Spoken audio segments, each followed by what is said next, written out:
Install Android 10 on OnePlus 8 via LineageOS 17.1.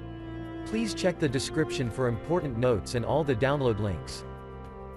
First download ROM and GApps packages, then transfer the downloaded files to the phone storage, link is in the description below.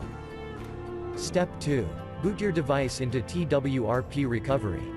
Once in TWRP, click on Wipe, Advanced Wipe, and select the check boxes, as shown in the image, excluding internal storage. Step 4. Swipe the button to wipe the device. Step 5. Go back to the recovery main screen, and tap on the Install button. Step 6. Navigate to the storage, and select the ROM zip file. Step 7. Finally, swipe the button on the screen, to install ROM file. Step 8. Flash the GApps zip package, in the same manner. Step 9. After GApps flashing completes, select Wipe Cache and Dalvik from bottom left side of screen, and swipe to wipe. Step 10. When the flashing process is complete, hit Reboot System. That's it, you have successfully installed the ROM on your device.